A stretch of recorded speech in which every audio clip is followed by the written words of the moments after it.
Good morning children, welcome back to my channel. आज हम हिंदी से संस्कृत में अनुवाद सीखेंगे लिट लकार भविष्य काल में। ठीक है, आज हम कुछ वाक्य हैं जो भविष्य काल में हैं, उनको हम हिंदी से संस्कृत में बनाना सीखेंगे। देव और मोहन स्कूल जाएंगे, इसका संस्कृत में अनुवाद होगा देवो मोहनश्च विद्यालयं गमिष्यतः। राम आज यहीं भोजन खाएगा, तो राम की संस्कृत होगी रामः। आज को संस्कृत में कहते हैं अध्य। यहीं पर अत्रैव भोजन भोजनम, और खाएगा को संस्कृत में कहते हैं खादिष्यति। ठीक है, रामः अध्य अत्रैव भोजनम खादिष्यति। राम आज यहीं पर ही भोजन खाएगा। ठीक है, ये जो आपका कर्ता है एक वचन का है, इसीलिए क्रिया भी यहाँ पर एक वचन की आई है। इसका आपको ध्यान रखना है कि जब एक वचन का कर्ता होता है तो क्रिया एक वचन की आती है, द्विवचन के कर्ता के साथ द्विवचन की क्रिया, और बहुवचन के कर्ता के साथ बहुवचन की क्रिया आएगी। इसका आपको ध्यान रखना है वाक्य बनाते समय। वे सब कुछ न कुछ अवश्य पिएंगे। वे सब को संस्कृत में कहते हैं ते। सह तौ ते, सह यानी कि वह, तौ वे दोनों, और ते यानी कि वे सब। ठीक है, कुछ ना कुछ को कहते हैं किंचित, अवश्य अवश्यम, और पिएंगे को संस्कृत में कहते हैं पास्यन्ति। बहुवचन का कर्ता है, इसीलिए यहाँ पर बहुवचन की क्रिया आई है। ठीक है, ते किंचित अवश्यम पास्यन्ति, वे सब कुछ ना कुछ अवश्य पिएंगे। वह माता पिता को अवश्य कहेगा। वह की संस्कृत होती है सह। सह माने वह, तौ वे दोनों, और ते वे सब। माता पिता को एक शब्द में कहते हैं पितरौ।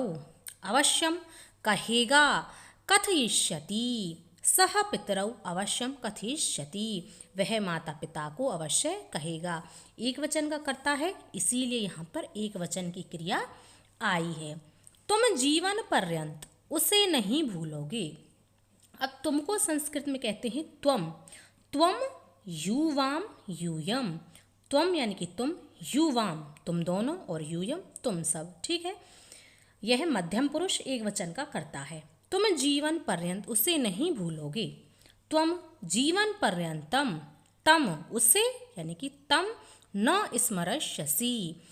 त्वम के साथ हमेशा ही सी आता है, जैसे त्वम पठसि, त्वम लिखसि, त्वम प्रक्षसि। तो इसी प्रकार से आपको ध्यान रखना है कि त्वम के साथ हमेशा ही सी आता है, जैसे स्मरष्यसि। तो यह क्या है, ये तो भविष्य काल में है, और यदि हम वर्तमान काल में बोलते हैं तो आ जाएगा, जैसे पठसि, लिखसि, ठीक है, चलसि। इस प्रकार से आपको ध्यान रखना है। मध्यम पुरुष एक वचन का कर्ता, तो मध्यम पुरुष एक वचन की ही यहाँ पर क्रिया आएगी।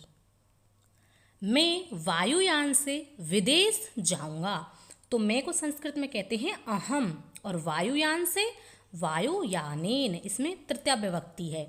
विदेश विदेशम, गमिष्यामि, तो अहम के साथ क्या आता है मी। अहम आवाम वयम, अहम यानी कि मैं, आवाम हम दोनों, और वयम हम सब। तो अहम उत्तम पुरुष एक वचन का कर्ता है, और इसके साथ उत्तम पुरुष एक वचन की ही क्रिया आएगी। अहम के साथ हमेशा ही मी आता है, जैसे हम वर्तमान काल में कहें कि अहम पठामि, अहम लिखामि, अहम चलामि। ठीक है, इस प्रकार से आपको ध्यान रखना है कि उत्तम पुरुष एक वचन की कर्ता के साथ उत्तम पुरुष एक वचन की ही क्रिया आएगी। हम आपके पत्रोत्तर की प्रतीक्षा करेंगे। हम, तो वयम, वयम यानी कि हम सब। अभी मैंने आपको बताया था कि अहम आवाम वयम, वयम यानी कि हम सब। आपके, आपके को संस्कृत में कहते हैं भवताम। पत्रोत्तर पत्रोत्तरस्य प्रतीक्षां करिष्यामः। वयम भवतां पत्रोत्तरस्य प्रतीक्षां करिष्याम, हम सब आपके पत्रोत्तर की प्रतीक्षा करेंगे। आप मेरी प्रार्थना स्वीकार कर मुझे अनुग्रहित करेंगे। भवान मम प्रार्थनाम, मम यानी कि मेरी, प्रार्थना स्वीकृत्य, माम, माम कहते हैं मुझे, अनुग्रहिष्यति, आप मेरी प्रार्थना स्वीकार कर मुझे अनुग्रहित करेंगे। छात्र गुरु से प्रश्न पूछेगा तो छात्र गुरुम प्रश्नम प्रक्षति, एक वचन का करता है तो एक वचन की ही क्रिया आएगी। कल हमारे विद्यालय में उत्सव होगा। कल को कहते हैं स्वः, स्वः यानी कि आने वाला कल। ह्यः होता है बीता हुआ कल, अद्य माने आज और श्वः माने आने वाला कल। कल हमारे विद्यालय में उत्सव होगा। हमारे अस्माकम विद्यालय में, विद्यालय यानी कि इसमें सप्तमी विभक्ति है, ठीक है। उत्सव, उत्सवम, होगा को कहते हैं भविष्यति।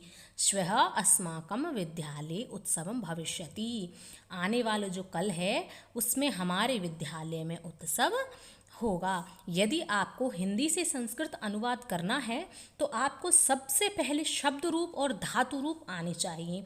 यदि आपको एक शब्द रूप याद हो गए तो आपको सारे हो जाएंगे। जैसे कि आपने राम के कर लिए, अकारांत पुल्लिंग शब्द है राम, तो यदि आपको राम के याद हो गए तो आपको बालक के और भी ऐसे जैसे कृष्ण के आसानी से रूप याद हो जाएंगे।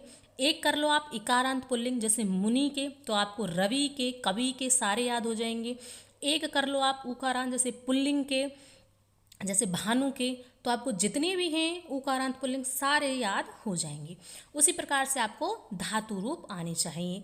धातु रूप और शब्द रूप यदि आपको आते हैं तो संस्कृत में अनुवाद करना बहुत ही आसान है, ठीक है।